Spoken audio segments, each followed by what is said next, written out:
ताजेब number 24। ताजेब किस्त number 24। Raju बड़ा गहरा दांव खेल रहा था। बात छोटी मोटी रकम की नहीं थी। 50,000 में से 25,000 तो खरे ही थे। शमशीरा बेगम को अच्छी तरह जानता था। अगर खुद मक्खन शाह को 50,000 देने का शोर मचा देता और कह देता कि इस पहुंचे बुजुर्ग को ये रकम देना गलत नहीं होगा, तो शमशीरा बेगम यकीनन भाग जाती और काम न बनता। लेकिन हाजू बड़ी चालाकी से अपना प्रोग्राम आगे बढ़ा रहा था। इस वक्त भी वो शमशीरा बेगम के पास बैठा हुआ था। 50,000 की रकम तो खैर कोई ऐसी नहीं थी कि शमशीरा बेगम किसी को दे देती, लेकिन मक्खन शाह खुद भी बहुत चालाक आदमी था और जिस चालाकी से इसने शमशीरा बेगम के दिमाग को अपनी मुट्ठी में जकड़ा था वो कमाल था। और इससे शमशीरा बेगम पर एक अजीब सी कैफियत तारी हो गई थी। वो 50,000 रुपये अपने पास तैयार कर चुकी थी। अलबत्ता आदत के मुताबिक ये रकम देते हुए इन्हें तरद्दुद हो रहा था। कहने लगी, हाजू, किसी पीर फकीर के बारे में कोई गलत बात सोचना तो गुनाह होता है, और फिर मक्खन शाह को तो मैं देख चुकी हूँ। क्या जाहो जलाल है, क्या अंदाज है, सिर्फ ये सोच रही हूँ कि काम होगा या नहीं होगा। शमशीरा बेगम, तुम भी बहुत अजीब हो। देने पर आती तो हज़ारों की परवाह नहीं करती, और अगर नहीं देती तो 1 रुपया भी देना मुश्किल हो जाता है। मैं फिर कहता हूँ तुमसे, अब भी सोच लो। ये बात तो खैर बिल्कुल ठीक है कि ये रकम मक्खन शाह के लिए बिल्कुल बेहकीकत है। वो जहाँ बैठ जाए वहीं इनका मस्कन बन जाता है। ये रकम यतीमों और बेवाओं को दी जाएगी, लेकिन 50,000 कम नहीं होते। खुद मेरा दिल भी डरता है और सोचता हूँ कि अगर काम नहीं बन सका तो क्या होगा। तुम्हारे मुंह में खाक, कभी ढंग की बात भी सोचो। ये क्यों नहीं सोचते कि काम बन ही जाएगा। अरे बाबा, हम तो बहुत कुछ सोचते हैं, तुम भी तो कभी सोचो। वो जो कहते कि मीठा मीठा हप, कड़वा कड़वा थू, हम पर तो कभी तुमने भरोसा किया ही नहीं। हमारे खुलूस पर, हमारी मोहब्बत पर, हमारी वफाओं पर तुम्हारा मुंह काला हो।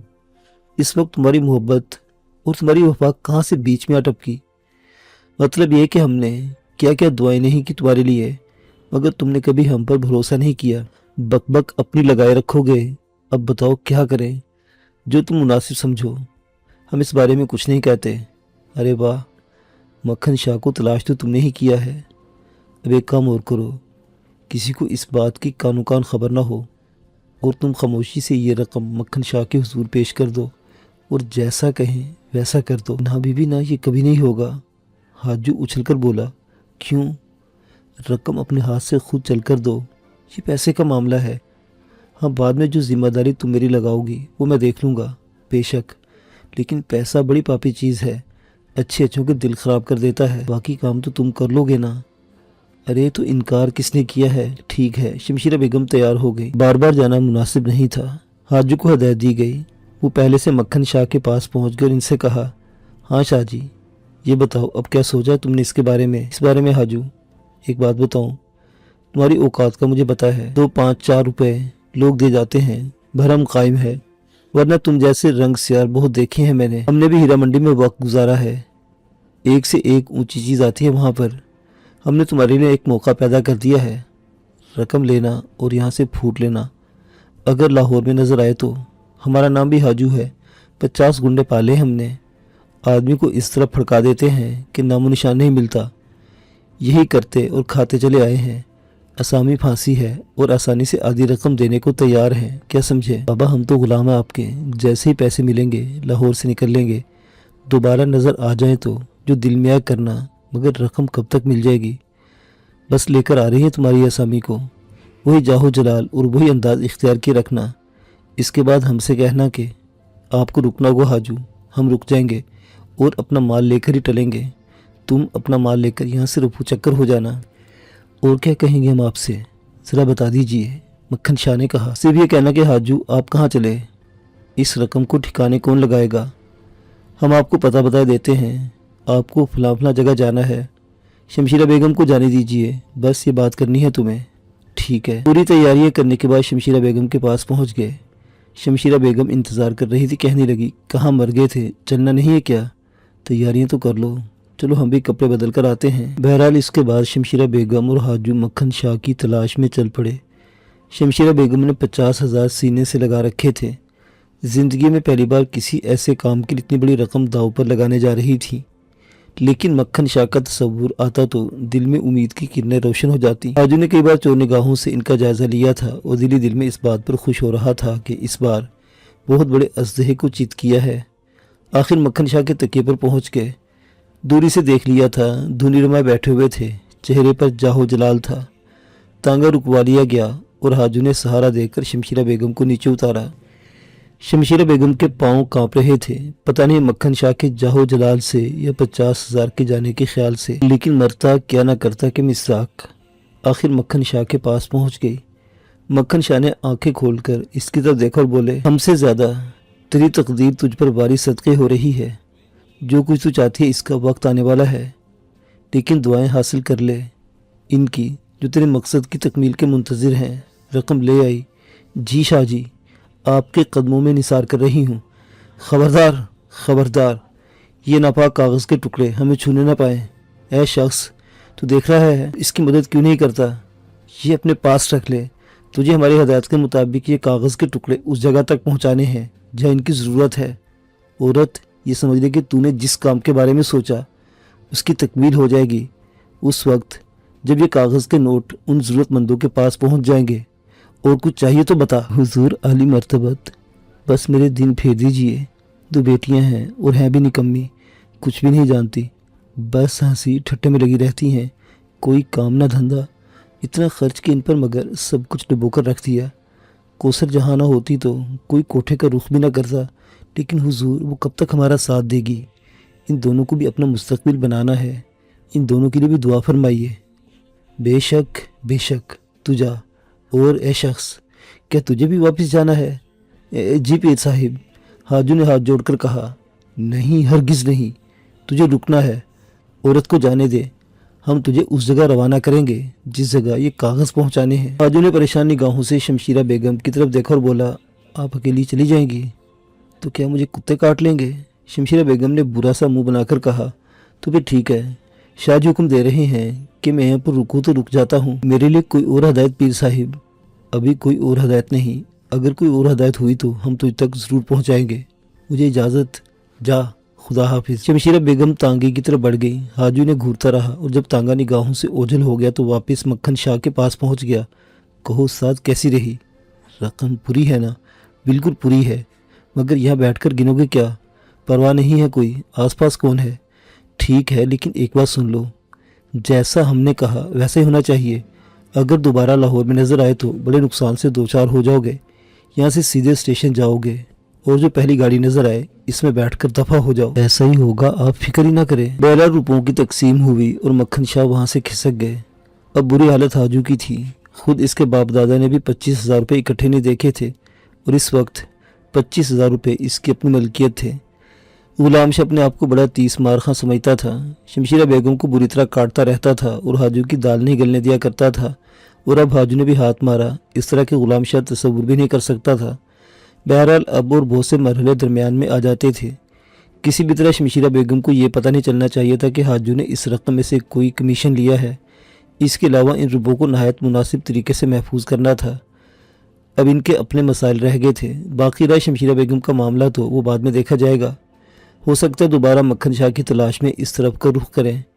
اب ٹھیکہ تو نہیں لیا ہوتا ان پیروں بزرگوں کا کسی نے۔ بہرحال چاروں طرف سے مطمئن ہونے کے بعد وہ آہستہ آہستہ آگے بڑھا اور ذہن میں خیالات لیے کافی دور تک پیدل چلتا رہا۔ پھر ایک تانگا روکا اور اس میں بیٹھ کر کسی نامعلوم سمت چل پڑا۔ راجہ کے دل میں دھواں ہی دھواں بھرا ہوا تھا۔ اکرام نے جس طرح اس کے بیٹے کو کتا بنا کر چھوڑ دیا تھا، اس نے راجہ دلاور کے دل میں انتقام کی آگ بھڑکا دی تھی۔ بہرحال بعد میں اس نے راجہ سخاوت کی بھی مرمت کی تھی اور اسے بہت برا بھلا بھی کہا تھا۔ سارا کھایا پیا ڈبو دیا تو نے۔ بہرحال اس لڑکی کو نیچا دکھانے کے لیے میں اتنا خرچ کروں گا کہ دیکھنے والے دیکھیں گے۔ اس کے ساتھ ہی سب کچھ ہونا چاہیے۔ ابا کے بچے، اگر ایسی بات تھی اس کو مقابلہ کرنے کی ضرورت ہی کیا تھی؟ وقت گزرتا رہا۔ راجہ دلاور کے دل میں اونٹ جیسا کینہ بھرا ہوا تھا۔ بہرحال اصل کام اس وقت بنا جب ایک اور تقریب میں اکرام شریک ہوا۔ یہ تقریب بھی اسکول کے ایک لڑکے ہی کی تھی اور وہ بھی ایک جاگیردار ہی کا بیٹا تھا۔ یہاں ایک بار پھر اسے راجہ دلاور نے دیکھا اور پھر اچانک ہی اس کے دل میں کوئی خیال آیا تو اس نے کہا، سخاوت کہ اکرام کے ماں باپ بھی اس تقریب میں آئے ہیں؟ نہیں ابا، وہ یہاں نہیں کہ اور رہتے ہیں۔ کیا مطلب؟ राजा दिलावर चौंक कर बोला, वो इसकी कोठी में नहीं रहते तो फिर कहाँ रहते हैं? और ये तूने अजीब बात बताई, इकराम किसी कोठी में रहता है? जी अब्बा, अकेला रहता है, नौकर चाकर है। क्या नाम बताया था इसके बाप का तूने? रबनवाज शाह। रहने वाले कहाँ का है ये रबनवाज? ये नहीं मालूम। इसमें कोई शक नहीं कि राजा दिलावर इकराम की सज धज से बहुत मुतासिर हुआ था। इकराम इस वक्त भी सबसे मुनफरिद नजर आ रहा था, लड़कों में घुला मिला, सबसे हसीन, सबसे शानदार। इस दिन के वाक़े ने राजा दिलावर को इस तरह मुतासिर किया था कि इसके दिल में दुश्मनी जड़ पकड़ गई। वो अपने बेटे पर बड़ा नाज करता था और हर तरह से इसे मुमताज़ करना चाहता था, हर फन सिखाना चाहता था। उस्तादों को बेहतरीन मुआवजा देकर इसने अपने बेटे को मुख्तलिफ उलूम सिखाए। लेकिन उस दिन इकराम ने वो लुटे ही डुबो दी थी कि सारे ख्वाब चकनाचूर हो गए थे और वो सिर्फ हसद की आग में जल रहा था। इत्तफाक से इसी तकरीब में रहमत खान भी मौजूद था। इसकी भी राजा दिलावर से शनासाई थी। इसने राजा दिलावर को देखा, इसके पास आ गया। ओहो, राजा साहिब भी मौजूद हैं। कहिए राजा जी, कैसे हाल हैं आपके? रहमत खान, कहो कैसे हो? राजा दिलावर ने रवादारी से कहा। रहमत खान कोई साहिब हैसियत आदमी नहीं था, बस बड़े लोगों की हाशा बरदारी में इसने ज़िंदगी गुजारी थी। मेहरबानी आपकी, आपकी बादशाही में जी रहे हैं। यार रहमत खान, एक बात बताओ। जी माइबा, पूछिए। ये रबनवाज शाह का नाम कभी सुना है तुमने? कोई और नाम आ जाता तो इसे रहमत खान कभी ना चूकता, लेकिन रबनवाज शाह का नाम तो इसे ख्वाबों में भी डराता था। फ़ौरन ही सहम कर इधर उधर देखने लगा और बोला, कहाँ है? कौन? शाह जी यहाँ मौजूद नहीं है। मगर तुम्हारी हालत क्यों ख़राब हो गई? राजा दिलावर ने पूछा। मेरी हालत कब ख़राब हुई है? हो तो गई है। अच्छा ये बताओ, तुम रबनवाज शाह को जानते हो? आप बताइए बात क्या है? रहमत खान ने संभल कर पूछा। वो उधर देखो। राजा दिलावर ने एक तरफ इशारा किया और बोला, वो लड़कों के बीच एक लड़का नजर आ रहा है, वो उस तरफ, नीली आंखों वाला। रहमत खान ने एक बार फिर बुरी तरह चौंक पड़ा। यहाँ कैसे? राजा दिलावर गहरी निगाहों से रहमत खान का जायजा ले रहा था, फिर इसने कहा, अरे बाबा, हम किसी की नहीं जानते, मगर आपको इससे क्या दिलचस्पी पैदा हो गई? रहमत खान ने संभल कर कहा। तजर्बेकार आदमी था, उड़ती चिड़िया के पर गिन लिया करता था। वजह तो नहीं जान सका, मगर ये एहसास ज़रूर हो गया था कि कोई ख़ास बात है। रहमत खान, काम की बात करो, ज़रा ये बताओ ये है कौन? बात असल में ये है जी कि मैं कारोबारी आदमी हूँ। जो काम भी करता हूँ पहले इसका सौदा करता हूँ और फिर उसके बाद ज़ुबान खोलता हूँ। आपको क्या दिलचस्पी है इस लड़के से? अजीब आदमी हो, इस पे सौदे की क्या बात है? रहमत खान हंसने लगा, फिर बोला, उस्तादों ने यही सिखाया जनाब के जो कुछ भी करो लेन देन की बात तय कर लिया करो। इस लड़के से एक कहानी वाबस्ता है, सुनेंगे आप तो हैरान रह जाएंगे, मगर सौदा पहले। भाई बहुत ही घटिया आदमी हो यार। ठीक है, दुनिया में अगर घटिया इंसान ना हो तो फिर बढ़िया की पहचान कैसे हो? हम घटिया, आप बढ़िया। हर घटिया काम का बढ़िया और बढ़िया काम का घटिया ही निकलता है। घटिया आदमी ही बढ़िया आदमी के काम आता है। ज़रूर कोई दिलचस्पी है आपको। एक बात समझ लीजिए कि अगर जीना खुश हो जाए इसकी कहानी सुनकर तो हमारी मेहनत का मेहनताना ना दें, ये आपसे वादा है। और अगर जी खुश हो जाए तो मुआवजा हमारी पसंद के मुताबिक। आखिर मतलब क्या है तुम्हारा? इस लड़की की कहानी बहुत मज़ेदार है और भी बहुत कुछ बताएंगे आपको। अच्छा क्या जानते हो इसके बारे में, ये बताओ। इकराम है जिसका नाम। रहमत खान ने मुस्कुराकर कहा। कल ठीक 11 बजे आ जाना मेरे पास कोठी पर, बात करूंगा तुमसे। हालांकि इसमें सौदे की मुझे कोई बात नजर नहीं आती, लेकिन खैर कल बात होगी। रहमत खान मुस्कुराता वहां से आगे बढ़ गया, लेकिन इसके अल्फाज राजा दिलावर के जहन में चुभते रहे थे। बहरहाल दूसरे दिन रहमत ने राजा दिलावर से मुलाकात की। हाँ बताओ, कौन है वो लड़का? मुआवजा क्या होगा राजा साहिब, ये बताइए। देखो इसके बारे में मैं जानता हूँ कि इसका नाम इकराम है और ये इसी स्कूल में तालीम हासिल कर रहा है जिसमें मेरा बेटा। बाप का नाम रबनवाज शाह है, वो लाहौर में नहीं रहता। बेटी की तालीम के लिए कोठी लेकर दी है और इस कोठी में इसका बेटा मुलाजमीन के साथ रहता है। इसके आगे की कुछ बात तुम बताओ तो फिर मुआवजे की बात हो। 5,000 लूँगा पूरे, और काम की बात ना हो तो पैसे वापस कर दूंगा और बाद में 2,000 पे एक नई बात की कीमत लूँगा। ठीक है, लेकिन बात पते की होनी चाहिए। मुआवजा अदा कीजिए। काम की बात भी हुई तो आप कह देंगे तो आपसे पहले से जानते थे। बहरहाल रहमत खान ने 5,000 रुपये लेकर ही लिए और फिर कहा, इकराम के बारे में जानना चाहते हैं आप तो सुनिए। वो तवाइफ ज़्यादा है, हीरा मंडी की एक तवाइफ कोसर जहाँ का बेटा है, शमशीरा बेगम का नवासा, और रबनवाज शाह जिसके रिश्ते के बाप भी नहीं हैं। कौन है क्या है ये तो कोई भी नहीं जानता। हीरा मंडी में एक घर लेकर रहते हैं, 4 لڑکے ان کے ساتھ ہیں۔ کیا؟ غلط ہو تو 5,000 کے 10,000 لے لیجئے گا، ہمارا سودا کھرا ہوتا ہے۔ وہ طوائف زیادہ ہے؟ جی، اگر تم سچ کہہ رہے ہو تو میں 5,000 اور بھی دوں گا تمہیں، جیتے رہیے، پھر نکال لیجئے۔ جس اسکول میں وہ پڑھتا ہے نا، وہاں تو بڑے راجوں اور نوابوں کے بچے پڑھتے ہیں، بڑا سٹینڈرڈ اسکول کا، اور مالکان اچھی نسل والوں کو وہاں تعلیم دیتے ہیں۔ لیکن ایک بات بتاؤ، یہ رب نواز شاہ آخر ہے کیا چیز؟ کیا وہ اس کی ماں کے عاشق ہیں؟ اب یہ ساری باتیں بیکار ہیں، ایسی کوئی بات بھی کبھی نہیں سنی ہم نے۔ اس بات کی رقم الگ ہوگی۔ اچھا ایک بات بتاؤ، اگر تمہاری بات جھوٹی نکلی تو رائفل ہوگی ہی آپ کے پاس؟ راجہ دلاور نے کہا، اور اس کی آنکھوں میں خوشی کے آثار نظر آنے لگے۔ تو پھر وہ 2,000 روپے والی بات؟ شرم کرو رحمت خان، میں تم سے وعدہ کر رہا ہوں، اگر تمہاری بات سچ نکلی اور میرا کام بن گیا تو میں تمہیں 5,000 روپے اور دوں گا۔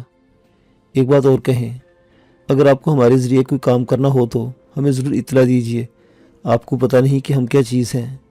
ہاں ٹھیک ہے، ایک بڑی بات مفت میں بتایا جا رہا ہوں، وہ یہ کہ سچ ہے کہ اکرام کوثر جہاں نامی طوائف کا بیٹا ہے، اور یہ بھی سچ ہے کہ جس طوائف زادے کو رب نواز شاہ نے نواب زادہ بنا رکھا ہے، مگر یہ بھی بہت بڑا سچ ہے کہ شاہ جی بہت بڑے بدمعاش ہیں۔ جب سے ہیرا منڈی میں آئے ہیں وہاں کا قانون بدل دیا ہے، بڑے بڑے 30 مار خان ان کے سامنے بھیگی بلی بن جاتے ہیں۔ اگر ان کے خلاف کوئی کام کرنے کا ارادہ ہو تو سوچ سمجھ کر کریں۔ خدا حافظ۔ رحمت خان کے جانے کے بعد راجہ دلاور بہت دیر تک شدید سنسنی کا شکار رہا، اور اس کے بعد اس نے ایک نوکر کو آواز دے کر کہا، ہمت خان کے گھر چلا جا، وہ مل جائے تو اس سے کہنا میں نے بلایا ہے، اور نہ ملے تو اس کی گھر والی سے کہنا۔ بہرحال ہمت خان راجہ دلاور علی کے پاس پہنچ گیا۔ صورت ہی سے بدمعاش لگتا تھا، مکاری چہرے سے چپکی ہوئی تھی، گنگناتا ہوا اندر داخل ہوا۔ میں وہ بلا ہوں، شیشے کو پتھر سے توڑ دوں، میرے سامنے ذرا ہوش میں رہا کر ہمت خان۔ او کیا کرے راجہ جی، ماں باپ نے نام ہمت خان رکھ دیا ہے، بس ہمت ہی ہمت ہے، ہر ایک کے سامنے جو دل چاہتا ہے کہہ دیا کرتے ہیں۔ پر سناؤ کیسے بلوایا ہمیں؟ ہیرا منڈی کی ایک طوائف کے بارے میں جاننا چاہتے ہم۔ کون ہے؟ نام بتا دو۔ ہیرا منڈی میں ہم کسی نہیں جانتے۔ شمشیرہ بیگم ہے کوئی، بہت پرانی ہے۔ اس کی بیٹی کوثر جہاں کو جانتے ہو؟ کون نہیں جانتا اسے؟ ہیرا منڈی کی مانگ کا سندور ہے، بلکہ یہ کہا جائے تو غلط نہ ہوگا کہ پوری ہیرا منڈی کی رونق ہے۔ ایک بیٹا بھی ہے اس کا؟ ہاں اکرام، ماں سے زیادہ کمائی کر رہا ہے وہ۔ کیا مطلب؟ ایک شاہ جی رہتے رب نواز شاہ محلے میں، انہوں نے پال رکھا ہے اسے، لاکھوں لٹا رہے ہیں اس پر، پوری ہیرا منڈی میں دھوم مچی ہوئی ہے۔ یہ شاہ جی ہے کون؟ جو کوئی بھی ہیں، مگر آفت ہے آفت، ہیرا منڈی کے پرانے ٹھیکیدار کی کھال اتار دی تھی انہوں نے، ایسا بھاگا کہ پلٹ کر نہیں آیا۔ پھر دلدار گھوڑا نامی ایک بدمعاش کو انہوں نے کانوں سے اڑا دیا۔ اس کے بعد چندو جیسے نامی گرامی بدمعاش کو، جس کا لاہور میں ڈنکا بجتا تھا، انہوں نے لاہور ہی سے آؤٹ کر دیا۔ بہت بڑا گروہ ہے اس کا۔ گروہ تو کوئی 4 آدمیوں کا جی، مگر یہ 4 40 پر بھاری ہیں۔ ایک آدھ لڑائی تو میں نے بھی دیکھی ہے، ہیرا منڈی میں بدمعاشوں کی تاریخی جنگ تھی وہ۔ تو یہ بات ہے۔ راجہ دلاور کی سمجھ میں اب اکرام کی مہارت آ گئی تھی، پر بات کیا ہے، بس یہ معلومات ہی چاہتے تھے تم سے۔ ٹھیک ہے، لو یہ تھوڑے سے پیسے رکھ لو۔ شکریہ جناب۔ ہمت خان کے جانے کے بعد راجہ دلاور دیر تک سوچتے، پھر آہستہ سے بولے، اس کا مطلب ہے کہ ذرا سوچ سمجھ کر کام کرنا پڑے گا، مگر ناک کی بات ہے، ناک تو اونچی رکھنی ہی پڑے گی، چاہے کچھ بھی کرنا پڑے، چاہے کچھ بھی کرنا پڑے۔